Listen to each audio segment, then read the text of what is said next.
પગપાળા અંબાજી જતા મા અંબાના ભક્તો માટે ચા કેમ્પનું આયોજન કરવામાં આવ્યું। આઈટીઆઈ સ્ટાફ મિત્ર મંડળ તરફથી ત્રિશુલિયા ઘાટ પર છેલ્લા 40 વર્ષથી ચાની સેવા આપે છે।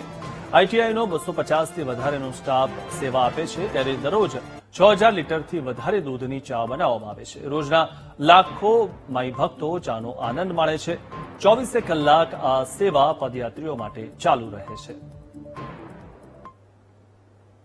અંબાજી જતા પગપાળા જે યાત્રુઓ હોય છે તેના માટે વિવિધ કેમ્પો છે તે આયોજન કરતા હોય છે। ત્યારે અંબાજી ખાતે ત્રિશુલિયા ઘાટ છે, ત્યાં આઈટીઆઈના જે કર્મચારી છે, જે સ્ટાફના લોકો છે, તેના દ્વારા અવિરત જે ચા છે તે આપવામાં આવી રહી છે। જે ચાનો જે કેમ્પ છે તે આઈટીઆઈ સ્ટાફ મિત્ર મંડળ તરફથી આપવામાં આવી રહ્યો છે। સાથે જ આઈટીઆઈના જે કર્મચારીઓ છે તે લોકો છે તે આ કેમ્પમાં જોડાયા છે, જે ચા છે તે આપી રહ્યા છે।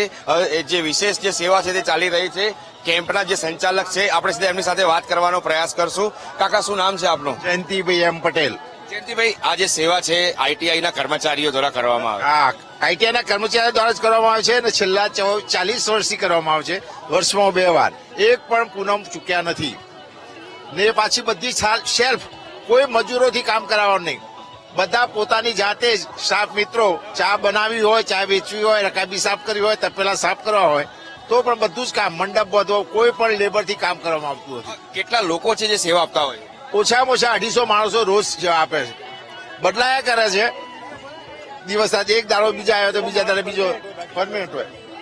આ જે ચા છે એમાં દૂધ છે તે કેટલું વપરાતું હોય? દૂધ રોજનું 6000 થી વધારે રોજનું। અને જે માઈ ભક્તો હોય છે કેટલા પ્રસાદી લેતા હોય? લગભગ ઓછામાં ઓછા 20 થી 22 લાખ વસ્તી આ વખત તો લેશે।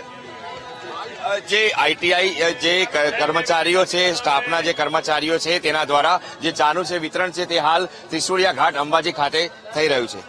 કેમેરામેન અજય પટેલ સાથે બળદેવ બ્રહ્મસદેવ, વીટીવી ન્યૂઝ, અંબાજી।